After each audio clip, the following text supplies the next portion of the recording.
My guest is a retired district chief executive who decided to go into active politicking and ran to be youth organizer of the National Democratic Congress. He was re-elected at Congress this weekend, or this past weekend, in Cape Coast. George Opare Addo, also known as Pablo. You're welcome to Face to Face. Thank you. How are you? I'm very well. You look calm. It's as if you were so tired from the weekend that you need a bed to sleep in or something. It's been very tiring, Sanda. I'm sure if you leave me for 5 minutes, I will be gone.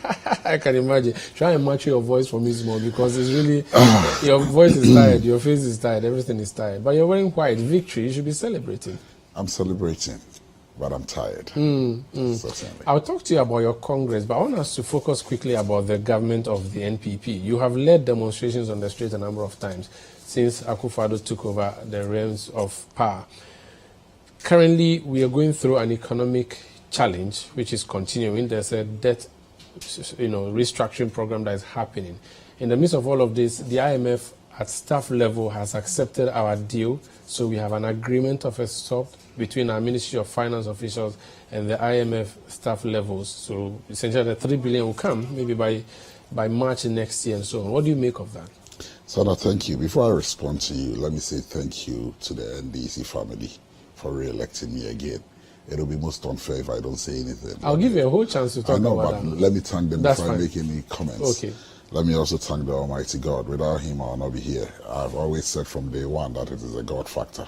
Because the forces that came up against me, it was as if the whole institution was fighting a small George Opare Addo. But God was so merciful, and I'm so grateful for what He's done for me. If you're going to play music on the set, you know that I've made you play it for me. What would you want? God did it by DJ Khaled. Which one? DJ Khaled's God did it here. Oh, okay. God's plan or God? No, God did it. Okay, I don't know that one. I know God. By DJ God's Khaled. Or sorry. on the other hand, you could play me Shatter on God. Okay. But That's what you used to encourage yourself. Exactly. And I also want to say a big thank you to my campaign team, Lawyer Mutiu Abubakar Rahman, and the whole team, Charles Tete, everybody else who worked on the campaign. Amazing guys. For the last 3 months, I didn't do any TV, any radio. I was just focused. When we were training all the death at me, I just decided that I'll let it go. Let me focus and win. Because like we say, the job's day ground. So I was focused. Also the leadership of the NDC, from His Excellency President John Dramani Mahama, the National Chairman, Samuel Ofosu-Ampofo, and every other member that worked to see to it that this Congress took place. I'm so grateful to them. And to the delegates, they've been amazing. Their loyalty knows no bounds. Because the kind of lies, propaganda, and stuff that happened on the ground, it only took God and the loyalty of the delegates to return me back. And I'm so grateful for whatever they did for me. On that note, now let me come to your question. Yes. I pray we get a good deal. As a politician, it is my prayer that citizens do well. And so I pray that every government that we have in place do not fail the citizens. I'm not one of the politicians who pray that government fails so that my party comes. I know that my party will win power, not because this government is failing, because we have superior alternative programs and policies that will position us very well. And so I pray they succeed, even though it's been so disappointing. And I still don't know why the finance minister is still keeping his job. That is a betrayal of the 80 NPP MPs that came out and said they wanted him out. Because I didn't even understand why they should even allow this budget pass in the first place. Your people were there, they allowed it to pass. Our people were there, yes, they allowed it to pass. But I'm saying that it was the NPP that served notice. We went through a censorship and then it didn't happen. But they served notice that they wanted him out and we started a process for them. So we're expecting them to push through the process for us. I pray the IMF deal goes through. I pray we don't have any setbacks. So this government is full of deceit. They say A and do B. So whatever they tell us until it happens, I have very little confidence in them. They told us that there was going to be no haircuts. Apparently we're going to face worse haircuts. I understand organized labor is saying, TEC is saying that if they don't stop something on pensions, within a week they'll be hitting the streets. As a political party, we are also looking at options available to us. The kind of hardship that these policies are going to bring out to Ghanaians. If it becomes necessary, we hit the streets again, we will. And like we all say, you may think demonstrations have no effects, but trust me, they do in the long run. And times, immediately you will not see government respond. But in the long run, you see them respond. If not for what we did on Yinchia, on the E-levy, I'm sure by now they would have, but the E-levy forced them to go to the IMF. Because what they were expecting, if we had not shown that resistance, I'm sure they would have been getting the needed revenue they were looking for. And so they will not have resorted to the IMF. But if they had gone to the IMF, when we're asking them to go, I believe our situation will not be this dire. Pablo, why you don't have to go to the streets when you have a strong parliament? You have a strong parliament because currently you are matching the NPP boot for boot, courtesy John Mahama, in terms of numbers. There is a view that your MPs are being sellouts in the chamber. What's your candid view? I don't want to believe they are being sellouts. I don't know what proof you have to call our MPs sellouts. You may think we have an advantage, but some of these decisions, you need a 2/3 majority. We don't have that. We don't have that. Our numbers are even. And so if your numbers are even, sometimes all you need is a simple majority. We also happen to have seen, technically, if you take out Asinov, they have a majority over us. And even without Asinov, they still had one more over us because the independent MP who doubles as the second deputy speaker, and the Supreme Court also told us that speakers, when they sit, can also vote. So clearly, based on technicalities, we don't have that upper hand. And most of the decisions that result to just simple majority are decisions that favors them. So if they bring budget statements to Parliament, you don't need 2/3 majority. It's just simple majority. And so no matter how strong our numbers may be, because of some of the decisions of our Supreme Court, that says that when the speaker sits, the main speaker is not a member of Parliament, but when the first or second deputy speaker sits, they become judges and prosecutors in their own courtroom. I believe that was an unfortunate decision from the Supreme Court, but this is what we have to deal with, because our Supreme Court has entirely not lived up to expectations, and I believe it is the Supreme Court that should have been holding some of these things in check for us. The Supreme Court has not been able to do that. So clearly, you cannot blame our MPs as being sellout. What can they do? 136, 138 technically. Because now we don't have our sin of MP sitting in Parliament. So they still edge us out by 2. But you can be seen to be pushing. But we have. We started the censorship thing. We also had the processes when we wanted the finance minister out. Do you blame us when we don't get the support from the 80 hypocrites who came and told us that they were going to fight against their own? You wanted a man out. We started an action for you, and then you do a U-turn on us. You blame us for being sellouts? Certainly not. Look at the issue of our budget, our debt situation. Your people have not worked out on those loans that the government has been bringing to the chamber. So there's a view that you should partly accept blame for the huge debts that we have on our books. No, you see, when government brings loan agreements to Parliament, and he can justify why he's borrowing those monies and what he's going to put the monies to use, why would you have to work out on that? The country must run at all costs. The country must develop. There are some bad deals that, when you see, working out doesn't solve the problem. When you work out, they'll still go ahead and pass it. We worked out on e-levy. They still went ahead and passed the e-levy on us. Sometimes it is best for you to be on the floor and state your position so that the House that captures it. And I believe, to a large extent, this is one of the best parliaments we've had. The parliament led by Haruna Idris, who have been largely held this government accountable. It was parliament that pushed this government towards the IMF. And it was because of what our minority did. So you cannot blame our leaders in parliament for not doing the right thing. You talked about the Yentia demonstration. It is partly the reason we have gone to IMF, because the government said, we'll stop toll booths, we will go for your mobile phone and collect your money from there, so we don't have to go to IMF. You went on the streets and said, Yentia, we didn't pay, now we are going to IMF. So you shouldn't blame the government for that decision. No, but they still went ahead and passed the... They passed it, but it was not successful because you said nobody should pay. Exactly. We said nobody should pay because we knew that the amount of revenue they were expecting to get out of e-levy was not enough to fix the problem that confronted us. We needed debt restructuring. And it was only the IMF that could help us with that debt restructuring and give us the credibility that we needed. That is why we're saying e-levy was not going to solve our problems. Also, e-levy was going to take people out of jobs. You know, Kanda is the saying, when you be a mawase, I'm in Bonocrono, you're going to impose e-levy on us. It was going to cut jobs. And technically, e-levy has cut jobs. People who were doing this vendors, a lot of them are out of business now because of e-levy. So it was going to cut jobs. Already, you are not giving us jobs. E-levy was going to put a strain on the individual. If I'm sending money to my mother in the village and I have to pay extra taxes, I'm not going to do it. So my mother is going to suffer. Until I'm able to get to the village and give her money, she's going to suffer. So e-levy had its own problems. So that is why now the government is going to the IMF. So you shouldn't blame them. The government should have gone to the IMF. Immediately we realized there was a problem. Right after 2021. We are a proud country. We don't want to be going to IMF all the time. A proud country that has mismanaged so badly.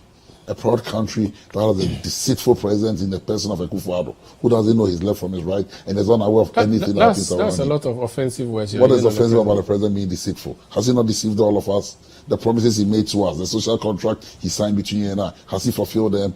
When you tell your children you do something for them and you don't do it, who are you? Are you not being deceitful? So what is offensive about calling the president deceitful? He's dishonest.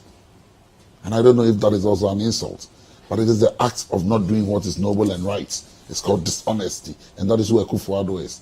What has he been dishonest to you about? The social contract he promised you He promised me a better Ghana. Yes, and he's delivered I am worse off. He has said that your children have received the best WASI results. It's not true. Because of the free SHS. It's not true. You don't have contrary figures, do you? It's not true. You see, if you look at the figures that comes out of the GES, and you look at, because you see, now they've had to change the goalpost.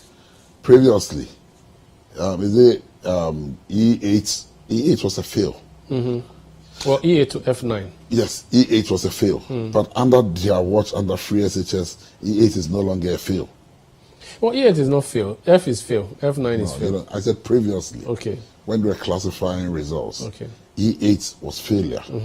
Today, under his watch, he's changed it until the E8 is not a failure. So look at the number of young ones getting E8s and compare to the number of young ones who are getting E8 under previous administrations. And then you realize that if E8 is considered a pass, then the previous results was better than what we are getting today. What at the youth front do you think the government is getting wrong? Everything.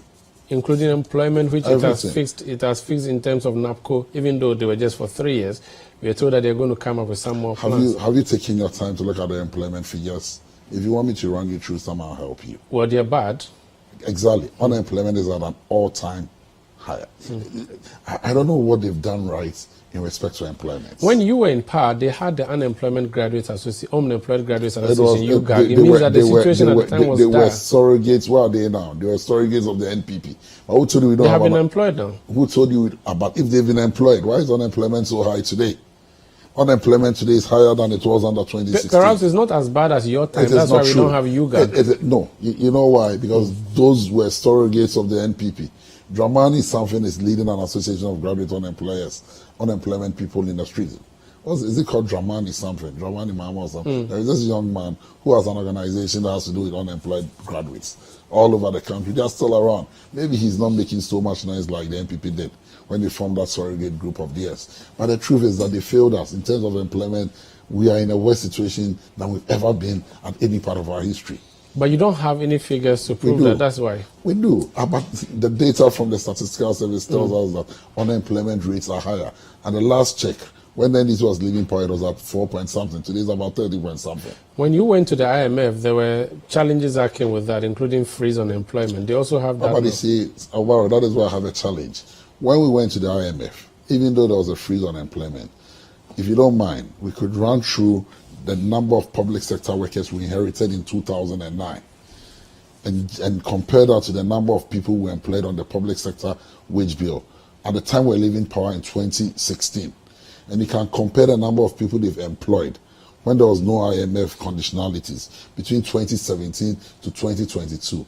I can tell you for free that our numbers are higher. If you don't mind, I have data on my phone. I could spend a minute or two running you through the data. And then you know that the NDC did better in terms of employment than the NPP did. The power is stable. They are building roads. Those are positives. The power is not stable because of NPP. John Dramani Mahama fixed the energy crisis before he left office. They are paying the debts. No. What debts is he paying? ESLA, they are taking care of but it. We introduced ESLA. You say you left a lot of it's not people true. pay and it's not you true. have to be because taking care because of what we did. We introduced ESLA. ESLA was supposed to have lasted for 5 years. Today they've mortgaged ESLA until 2035. So clearly, these guys have failed. Yeah, but my point is that they are the ones who are making the payment. At the time, they said your Doomsor challenge was a financial one. It's not true. Not, it was not a capacity issue. So I keep telling them, if it was financial, no problem. Let's take our power back. Let's take our Mary back. And let's see whether we will go back into darkness. But those are investments that have to be... And I'm saying, so those were the investments we made that solved the challenges. And we were telling you that they were capacity challenges. It was not because of financial issues. So if you claim they were financial, why extend our Mary? Why keep car power? Let them go back. And then you have an understanding of whether they were financial issues or they were issues that had physical infrastructure. They have a rail line going all the way to Akosombo. They've just finished. Who signed that contract on the railway line? Doesn't matter. They are maintaining it. Who signed it? John Dramani Mahama. Exactly. Yeah. Who left the funding? John Dramani Mahama. So why take credit for something you know nothing about? They are running it. They are only supervising the project, but they came to meet the project. It is the Mahama legacy, and it is all part of the money Mahama borrowed. That was responsible borrowing into capital expenditure, projects that will come back and finance itself. Imagine if we had not done a TWAB. Imagine what crisis we'll be facing today. They are doing roads for you. They've done so many interchanges. Even though they came to meet Pokwasi, they say that they've done Tamale interchange for you. Have you been to Tamale in the last? No, I haven't been. Have you seen the interchange? I haven't been. It's not an interchange. It's just a flyover. Yes, it's still a major construction that has been done. They say that they are going to change our bauxite for roads, and they are doing that. Umaru, look at Pokwasi, and then you realize that Tamale is child's play. You see, sometimes I don't want to waste my time on this inept administration, because the ordinary Ghanaian feels it every day. To come back and sit in studios and speak about some of the things they claim they are doing, it's laughable. The dollar is coming down. We pray. I started by telling that I hope conditions improve for the ordinary Ghanaian. So they're doing something. You see, that is the power of going to the IMF. That is why I told you that the IMF gives you credibility. That is why a year ago, when they wanted to introduce e-levy, some of us were in the street telling them that just by announcing that you are going to the IMF, it will bring some stability to your economy. But you're a youth leader. If things are really as bad and the youth are the most affected, why are the youth not protesting and on the streets demonstrating? No, but Umaru, demonstration is one of the many tools you can use in protesting. So for how long can you protest in the streets? This year, the Arise Ghana group protested. We all joined in that protest. Not too long ago, Chief Baini, one of the aspirants for national organizer in my party, led a picketing. I joined. The youth have been out there protesting, but you see, demonstrations are one of the many tools you use in holding governments accountable. But it's a way to show that you're angry. But of course, yes, but you cannot protest every day. We are not asking for an uprising, because an uprising will destabilize our democracy. What we are asking is that people should speak out. And I can bet you it's because of the speaking out that is why government went to the IMF. So that's why I said that one action, you may not see the results immediately, but it triggers other reactions, and then you get the results. So you not agree that the youth are docile? We've never been docile. But even 1 year, we've had 3 demonstrations. Last year, we had the March for Justice. Early this year, we had a Yincha demonstration, and late this year, Arise Ghana group was out there on their 2-day demonstration. How can you call? Are you expecting us to do how many demonstrations in a year? There is something called fatigue. People will get too tired about that action. There are other alternative tools you can deploy, and I can assure you that even the fight on social media alone, the number of young people who today are calling out government, to the extent that the National Security and the BAE, is the National Security, goes out there to arrest ordinary social media people who speak their mind. That should tell the government is feeling the heat. And that is what we are asking everybody to do. Call them out. Speak truth to authority. And when it becomes necessary to hit the streets, join us in the streets, and let's hold this government accountable. Are you sure you are being a better opposition? Of course, yes. How have you demonstrated that you're a better opposition, which is a party in waiting, over the past 6 years? 2 things. We've held this government accountable. If not for what we've done in Parliament, what our MPs have done in Parliament, I believe this government would have taken us all for granted. This is the first time a minister has come before Parliament for censorship. And this is the first time you've seen Parliament hold government very accountable. I can tell you for free that it is our minority group in Parliament that pushed government towards the IMF to go negotiate. So you can sit back and then assume the opposition is not doing what they have to do. But I believe that all the tools are available for us. We are doing. Our former flag bearer has been holding programs, speaking to issues in this country and proposing alternative solutions. These things are novel. These are things that no opposition party did, but we are doing them now. President Mahama held a crossroads lecture, and the one he spoke on the economy about a month and a half ago. So these are things that opposition parties do. We propose alternative solutions, and we hold government accountable. We lead demonstrations. Our parliament has been up and doing. Our parliament has censored the finance minister to come before parliament. These things have never happened before. And so clearly, we are doing everything by the book, and I believe we'll get there. This is Face to Face on Citi TV. My name is Umaru Sanda. My guest is Opare Addo. He is National Organizer Youth for the National Democratic Congress. He just got re-elected, and that's why he's wearing white and is my guest in studio. When we come back, we'll talk about that race because it was a very rancorous one. How did he sail through successfully, and what next for the NDC youth? Please stay with us.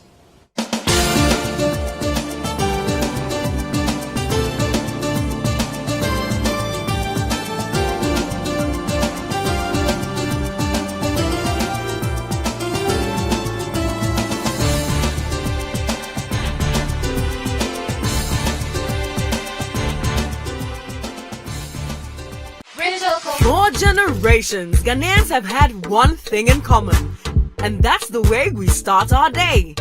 Wherever your day will take you, start with the energy from Cadbury Rich Cocoa, made from the finest Ghanaian cocoa. This advert is FDA. Melcom Big Discount Promo. Melcom is giving you extra cheers this Christmas season. Shop for a wide variety of discounted products including groceries, supermarkets, furniture, home decor, electronics, and many more. Keep the joy of Christmas alive with Melcom's big discount offers. Terms and conditions apply. Melcom, where Ghana shops.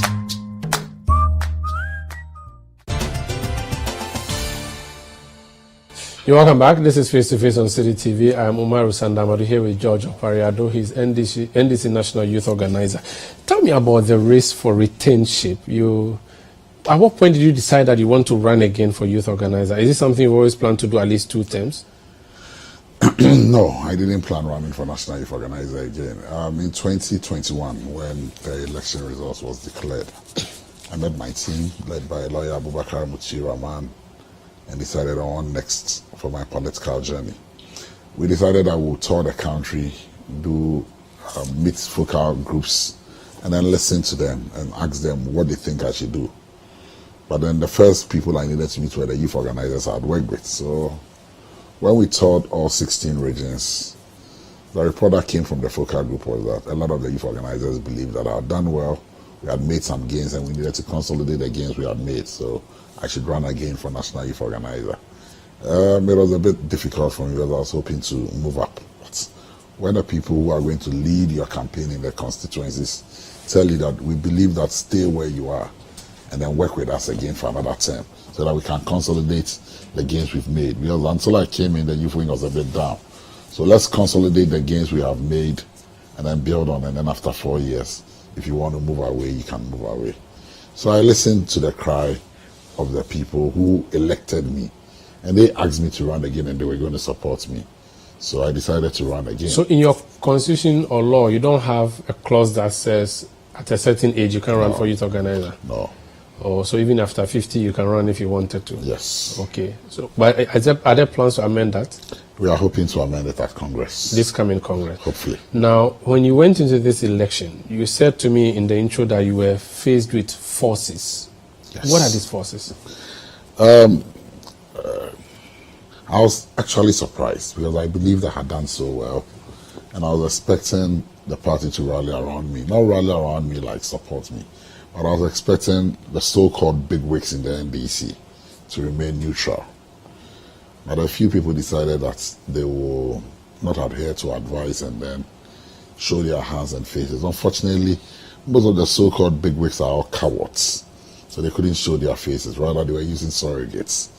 And so they paid some journalists who I call stomach journalists to malign me and then throw mud at me. And who are these journalists? Oh, they are all over this country, and some are even abroad.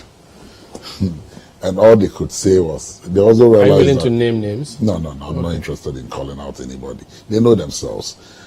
All they did was to attack my strength. One of my biggest strengths is my ability to resource the party's base. So all they had to say was that it was the NPP that was funding me. They started by training names like Gabi. You know, between you and I've never met Gabi before. I know him, but we've never even spoken before. Then they moved from Gabi, then they looked around me. Okay, he was in Legon, Samir Oku was his friend. Let's train Samir Oku. Well, Samir Oku is the one funding. Then the last few days it was Kingsley Ajimai, the young man at the scholarship secretariat. We shared a room for 1 year. When I was in first year, he was in second year. When I went to Legon first year, he was a roommate. You know how we all sleep in those difficult conditions. Exactly. So Then they look at how, okay, he's from Chebi, he's from the Krapim area. Let's tie them up, and then let's just throw anything out there. And all these allegations were never substantiated. So then they decided to go to the base and tell the base, yeah, it is true. Opare Addo gets you resources, but you know where the resources are coming from? It is coming from the NPP. I was like, really? Where is all this coming from? And then on election day, I saw too many hands trying to get me out. But like I said, it was God from day one. So the God factor. And luckily, God gave me the opportunity to. Is it not that you were incompetent and you were not deserving of being retained? That's why these so-called bigwigs decided Sadly enough, none of them questioned my work. They admit, as for the job, he's done it. We just don't like him. You know why? I don't come and do yes, I master to them. As simple as ABCD. They can't control me. I am a second generation NDC person. My father was part of those who founded the NDC. So I'm NDC true and true. Unfortunate for them, some of them came to meet some of us in the NDC. They expect us to wake up every morning and come to them. For whatever reasons, I don't know. And I don't go and do yes, I master to anybody. Let's stop using them and call the names as we have heard them in public. It's Sammy Gyamfi you're referring to, right? Sammy Gyamfi is one small boy I'm senior in the NDC to Sammy Gyamfi. When I was serving as an MC, he was one of the surrogates that was used. When I was serving as an MC in the NDC, I believe at that stage I had not even written his SSC. So he's not one of the big names I'm referring to. He's the one who has been fighting in public. I'm saying he was more or less the puppet that was put out there. He was used. Yeah, exactly, that is what I was saying. So who are his paymasters? They are behind. They are the cowards who are hiding behind him. Are they national officers? No. Senior members of the party? Presumption, you can assume so. Former president? No. Former flag bearer of the party? No. John Mahama is not the one sponsoring Sammy Gyamfi? No. Is it Ibrahim Mahama? No. Who could it be? I said they are cowards who could not show their faces. Johnson Atenuketia? No. But you know them? Why are you throwing out names? I said I'm not going to mention any names. Because you're talking about senior members of the party. I'm just trying to check. Do you even call them senior members? I call them influence peddlers. People who assume they have influence and they don't even have, and want to show some force. Who are they? The election is over. They know themselves. You can share with us? No. So that they can have the right to respond? They know themselves. So who else did they use apart from Sammy? Sam George. They used Sam George against you. What's your difficulty with Sam George? I have no difficulty. Sam George was one of the young men I know. I saw him coming to the NDC. I was part of those who saw him come. In 2008, Sam George was one of the young men that followed me when I was running as a parliamentary candidate in the Opare constituency. So I was surprised. And Sam George is one of the young men I helped to get to Parliament. In 2016, I supported him. So I was surprised at his behavior. What kind of support did you give him in 2016? At least his posters that he used, I printed them for him. At least, if I didn't give him anything, his posters that he pasted around, I printed all of them. In Ningo Pram Pram? Of course, yes. During primaries or the main election? Primaries and then the main elections. And he knows this? Of course, yes. Or you did it quietly so he wouldn't know? Abba. Sanda, I did support him. Let's leave it. What did he say or do to you in this election? What did he do? He was out there endorsing and meeting youth organizers and campaigning for my opponents. He has every right to do so.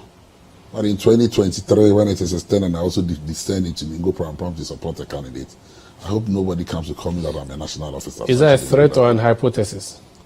You can call it whatever you want to call it. You are going to be the youth leader when you are sworn in on Saturday or Sunday this weekend of the NDC. You're supposed to be an independent umpire. And in fact, you're even supposed to be championing the NDC's agenda. He's a member of parliament who should have known better. But he's free to choose whoever he wants. I'm also free to choose whoever I want as not as a youth organizer. It's not true. If he's free, where in my constitution does it say I cannot support anybody?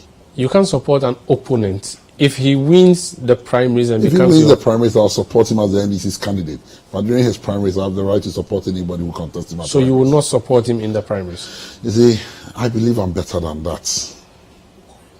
I always said, as a kid, that I could always do it. But I believe I'm better than that. But have you tried to speak to him since these issues came up, to ask him what you did to him? No, I don't have to. He knows me, he's my friend. So if he wanted to do this, I just felt it was better for him to have called me. You think he too is being used? I just said yes. It's not because he thought that you don't deserve to retain. No, I said... Because he's a youthful member of the party. They are also... You see, the allegations he went about... And you see, for a member of parliament, you even sit on television and lie. When I did a march for justice, parliament had no hand in the march for justice. When I did a Yenchia demonstration, parliament had no hand. But yet he went around saying that all those demonstrations are the instances of parliaments. You understand? And so when you don't like me, it's okay not to like me, but it is not good for you to be lying as a member of parliament. Who else was used to come after you? You have two names. I think that is fair. Sami Gyamfi is your national communications officer. Yes. You've been working together for 4 years now. Exactly. Have you had issues at the party head office? Not one I recall. When Henry Nana Boakye assaulted him in Asempa, I called a press conference that evening and called for the arrest of Sam George. Henry Nana Boakye. When he did our Rise Ghana demonstration 2-3 months ago, on the night he led that demonstration, that was not one of my demonstrations. That night, when people got arrested, they all went to sleep. I was the only one on duty going around one police station to the other. If I had issues with them, I would not have been there. It was not my demonstration. In the morning, I was at the police headquarters. When they were looking for people to grant bills, I was the lawyer who was going from one police station to the other. So I have no problems with him. You know how I see it? I see it as a very little, like a small boy who thinks that he's running a marathon and he thinks he's running a sprint. And so he can get himself involved in things like this. But if he understands politics, he will know that it's a cycle. But people have been more famous and popular in the NDC than he was. And today, where are they? So when you run a marathon, you must be measured because it's a long journey you are running. But when you begin to run a marathon like you are running a sprint, at a time when you need that energy, it will be gone. Did you speak with him too? Did he tell you why he's doing this? Why would I have to speak to him? He had made up his mind. When you go for meetings, is it NEC that is called? FEC. You meet him there? Yes. Have you ever had an altercation with him? No. No verbal challenge? I'm more measured. Has he tried to take you on over anything? He cannot take me on over anything. Our roles are different, so how does he take me on anything? He's a youth. Yes. And a member of your executive. You are the youth leader, so he's essentially under you, even though you are supposed to work together. Now that there's a sort of a clash between you and him. There is no clash. See, let's not create the impression there is any clash. There is none. Like I said, I see him as a younger brother. I bear him no grudges. I'm only speaking out because I felt what happened was wrong. But we are going to work together. Son, I don't need to like you to work with you. I understand that so well. We may have our differences, but the job will get done. And so for me, maybe he may not be matured enough to work with me, but I'm more matured and I now have to work with him. Are you going to work against his campaign even though he's going unopposed? I'm not interested in who contests him. But I came to sit in this studio the last time I did the e-levy, and I told you he's done well as a communication officer. Have you forgotten? I give praise where it is due. Who is sending him to you? You still haven't told me. Sandra, if I was going to tell you, I would have mentioned names. So is he the one who sponsored the candidate against you? Yes and no. Okay. Yes, because he was used to sponsor the candidate. But the real political entrepreneurs, there are two types of people. The political entrepreneurs and then the influence peddlers. The political entrepreneurs are the faceless cowards who cannot show their faces. And so they use people like Sami Gyamfi and Sam George. Sami Gyamfi and Sam George are the political influence peddlers. They assume they have some role, some influence, so they think they can peddle their influence and then their proximity to certain individuals in the NDC to come and show off that they believe that delegates will see them as influential and listen to them and vote. Unfortunately, our delegates were way smarter. It means that you are talking down on your opponent who contested on his own merit. He has gone to the Supreme Court for your party, so he has his own merit to run against you, and you should see him as... Who were the faces of his campaign? Who were? Sami Gyamfi, Sam George. They went everywhere with him. They were leading his campaign. I campaigned on my merits. I was out there on my own. When I came here, you asked about Sami Gyamfi. Did I mention Sami Gyamfi? No. Because, why did you ask? Because I've seen the connection. Because you saw him as the face of that campaign. The candidate... Am I lying? No, answer. I've already told you that I've seen the connection. So, the candidate that you defeated said the election is not over. He said it was fraught with a number of challenges. He's going to go to court. I'm waiting. They said you manipulated the electoral process. That's why the election started late in the evening, even though it was supposed to start in the daytime. I am not an electoral commissioner. I was not in charge of the elections. There were issues with the register. When you are given a provisional register, it is not a final register. And so you must understand that. We went through a certain process. We all agreed we disagreed and finally agreed on what should happen. And then we all came out to partake in the elections. They had gone to court to try and stop the elections. Another group had also gone to court on a number of issues. And so when all the issues were resolved, the planning committee and then some chairmen from some regions who were there sat all of us down and agreed on what modalities we should use for the elections, and we all agreed. So when Alexi Wifia came out to address, we realized that the two of us stood next to Alexi Wifia, one on his left, one on his right. It was because we had agreed that the elections should take place based on the register we had all agreed on. And so after that process, I don't know, he's only a sign of bad faith. He's only being a bad loser. Because we all agreed before the elections took place. And we were all in the room, actively campaigning. There are videos of us on social media when the votings were ongoing, going through delegates, and we were even laughing. So you hold the view that the electoral process was very clean? Very clear and clean. If he had won, would he come out and make this assertion? Did you fear that you would lose at any point? At no point in time did I fear I was going to lose this election. Was it a campaign against mudslinging or money for you in this election? Both. They brought money? I didn't. If I say money, I'll be mistaken, because money has not been part of the reasons why anybody will lose an election. But the negative campaign that was played against me, even on the floor in the auditorium, they were sending audios of a recording that was supposed to have been coming from a certain reporter, reporting about some association with some people who don't like the NDC, and I was in bed with them. A lot of things, a lot of machinations. Were there attempts to buy the delegates? They were using, I'm sure you've seen videos of other people talking about my wife living abroad and the government paying my wife's school fees. All those were lies. In one video, the former Eastern Regional Youth Organizer, who was head to have said that 6 girlfriends of mine have been taken abroad, and what have I done for them? Apart from that, my wife is on government scholarship, and my wife lives up. Lies going around with the candidates. She stood there, and these young men were lying. And all these videos are out. Who was supposed to have prevented that from happening on the grounds? No, but the candidate should have shown some level of... It was a family contest. You don't just destroy people's reputations because you want the job. So I was expecting him to do better. I'm looking at the publication. It says, Sami Jemfi used Mahama and Julius Deborah against me. He is an influence peddler, Pablo. Was that a fair, accurate representation of what you have said? Yes. Because, for instance, I even had to call. There is a video of Sami Jemfi saying that all the elders in the party, including Julius Deborah, are against me. So I even called Julius. And I know Julius because I've worked with Julius from Eastern Radio when he was regional chairman. We've been long-standing friends. And Julius said no. And Julius even dared that if I can bring one person to him, and then the person can say in front of him that he has asked him to go and do ABCD, he, Julius, will apologize to me. So I knew Julius was being honest. I also knew that President Mama was not for any of us in this contest. He's a leader, he's a father.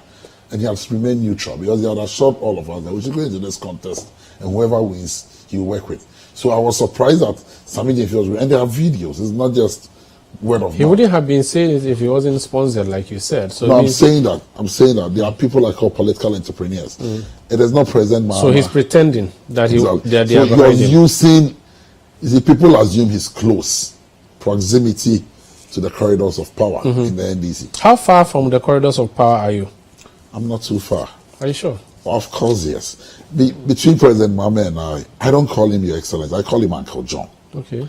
This year alone, President Mahama and I have left this country and gone abroad twice. No national officer has traveled with President Mahama to go and do international engagements this year alone. 2 times. Just President Mahama and I. So let me understand. Money was not given to delegates not to vote for you. If that happened, I have no proof. You have not seen. That is why I've not spoken about no material stuff has been given. Usually you see TVs. I didn't see any of that. Maybe they did it on my blind. But did you give money so that you be voted for? Oh, before they boarded the buses, I sent 100 Ghana cedis round. To each person? To each person. Each delegate? Each delegate to buy food. Because they're traveling from their various areas to come and vote for you. You had like 1,000 people coming to vote. Yes. So that's 100,000 cedis. Yes. It's kind of free. Oh, from my private resources. Yeah. Yes. You can be probed by the Office of Special I have no challenges at all. I'm more than willing to meet it. I see. So when we go around and campaign, we drive around the country, we buy fuel. What was your relationship with Hannah Bissio going into the election? Hannah and I work together. Most of my programs I do, you see Hannah with me, the boot camps, the retreats, the capacity. So you have a good working relationship with him? Fantastic working relationship. Is there any other national officer you don't have a good working relationship with? I work with everybody nicely. So the only person who at the national office has been a problem for you is Sammy Gyamfi? I never saw him as a problem until this election cycle. That's what I'm saying. In this election, he's been the only problem. Yes. What has been the role of Samuel Ofosu-Ampofo in your campaign? He's also campaigning. He's trying to steal his boat to safety. Why would he be worried about my boats? There's a claim that you, Ofosu-Ampofo, and Hannah Bisu are not Mahama loyalists, and that's why there was an attempt to remove you. How do you see to that? I will find it difficult because you know what? If there is anybody who has worked so hard for President Mahama, maybe it is the three of us. Really? We have given up everything to make President Mahama president again. I saw the effort of Ofosu-Ampofo put in the last elections. I saw the effort Hannah Bisu put in. And I saw my own effort. The last time I was here, I told you, if I had my own way, let's retain Akamba as organizer, let's retain Hannah Bisu, let's retain the Senate as General Secretary, Ofosu-Ampofo as chairman, if I had my own ways. But my ways are not the ways of God, and everybody has his own choices to make. So, but everybody has been fantastic. We had a fantastic team. A party that got 44% in government. And in 2 years, what people don't realize was that we didn't have 4 years. So we were elected in 2018, November. And so we only had 2019 to fix the problems of the 2016 administration and then return the party to power. And we got 137 seats in parliament. You can only be proud of this achievement. And also hang parliament and elect a speaker of parliament. And so if anybody takes that role we all played for granted, then the person doesn't know what he's talking about. There was violence at your Congress. Did you sponsor that? How would any reasonable man want to sponsor violence? Maybe to scuttle things so that you can sell through. How? As an incumbent, you're mafiaing the opponent. How? You know... You don't know the people who were fighting, do you? I'm yet to even see understand... Not that I've seen the video. I'm yet to understand what sparked it. Because, and you see, if it was sponsored, it lasted for just 15 minutes. If it was sponsored, I'm sure it would have gone on for a very long time. 15 minutes because I believe whatever the issues were, immediately it was resolved. It ended. Okay. So I am still yet to, and truth be told, I don't know any of the people. I went to Congress grounds with my team. We went with 2 cars. The Land Cruiser I drive, and then an old Pajero one of my team members used. That was all. Okay. Nobody else followed us. Let me take a break here. This is Face to Face on Citi TV. My name is Umaru Sanda, but my guest is Opare Addo. He's a National Youth Organizer of the NDC. When we come back, I'll ask him how the party is going to solve any cracks that may come up. So he has won. Brother Gyamfi has lost. He says he's going to go to court. Ofosu-Ampofo is going against Johnson Asedo Nketia. That promises to be a very wild one. There's also a competition at the General Secretary position between 3 persons. How is the party going to come out of this successfully ahead of election 2024? Please stay with us. For generations, Ghanaians have had one thing in common, and that's the way we start our day. Wherever your day will take you, start with the energy from Cadbury Rich Cocoa, made from the finest Ghanaian cocoa. This advert is FDA approved. This is Doha, this is Qatar. We come together tonight, 1 billion of us, in every corner of the globe where the beautiful game matters. Here for the show-stopping magic of a moment.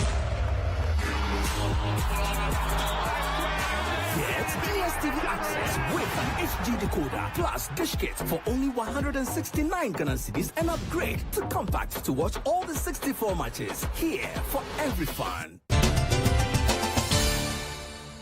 You're welcome back to Face to Face. Let's wrap up this conversation on the National Democratic Congress. Opare Addo is my guest in studio. He's just been elected. You have a tough one coming up. The current General Secretary of your party is going against your current chairman. I'm not sure that has happened before, but it portends trouble for you, doesn't it? No. You sure? No. A seat has become vacant. Everybody's at liberty to contest. The ideal situation should have been nobody should have contested each other, especially knowing their long-standing relationship as friends. So I was not expecting that contest. But unfortunately, it is happening. So whether I like it or yes, it is there. So I don't see any challenges at all. If they want to contest each other, so shall it be. You are fine. Are you not supporting Ofosanpofo against Mosquito? I am not supporting anybody. I have won my race. Whoever comes, I will work with. Do you have a difficulty with Mosquito? I have no difficulties with What's your anybody. relationship with him like? Perfect. He's my general secretary. Yes. He's not one of the people who is sponsoring people against you.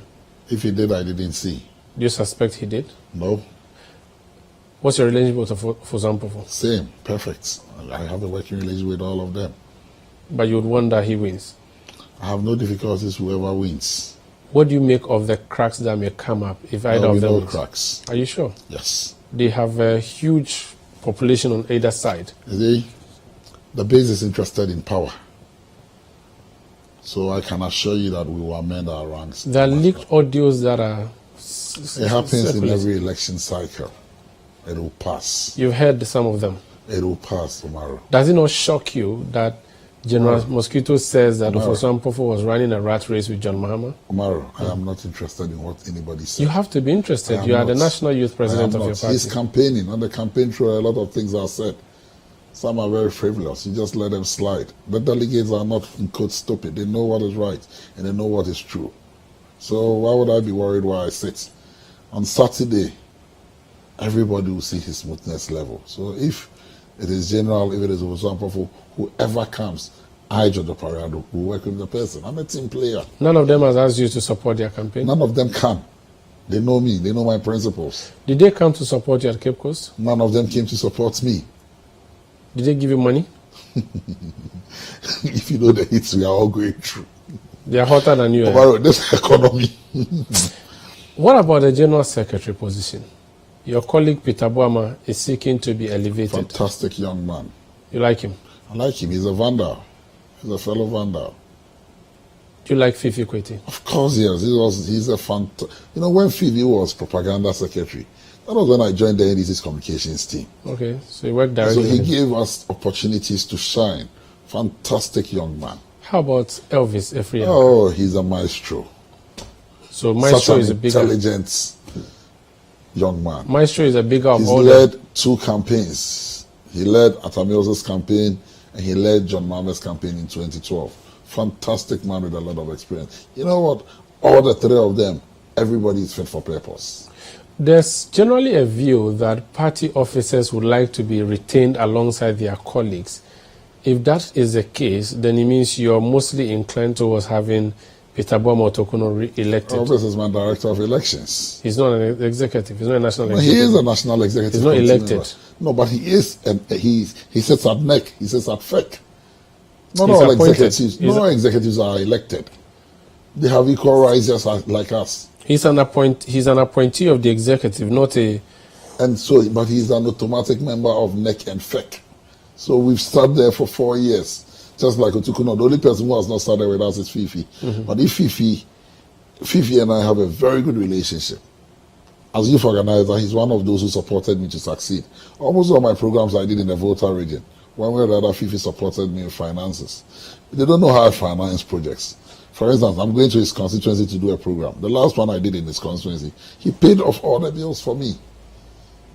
You understand? So if he's contesting and I have a vote or I have to support him, I can support him too. So again, at that level too, you are fine. Anyone who wins, you're going to work with them. 3 fantastic young men. They can all be general secretary. You wish you had sponsored a candidate against Sami Jemfi. Why would I want to do that? He's doing well as a communication officer. I came to Citi. I'm no hypocrite. So you still celebrate him? Of course, despite yes. everything. Of course, yes. He's still doing well as a communication officer. I'm no hypocrite. Is Sam George doing well as an MP? The last time I said it, that Sam George is one of our finest MPs we have. Unfortunately, he has credibility issues in Parliament. That's all. So that's why you will not campaign for him? When it comes to advocacy, he speaks very well. But issues of credibility matters as well. Credibility in terms of what? Corrupt? Let me leave it there. I said he has credibility issues amongst his colleagues in Parliament. They don't trust him?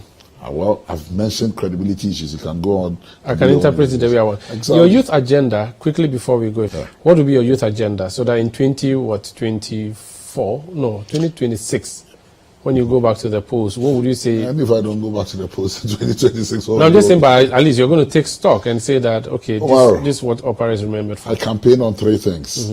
Capacity building, resourcing the base, and welfare. and they know me, I'm a promise keeper.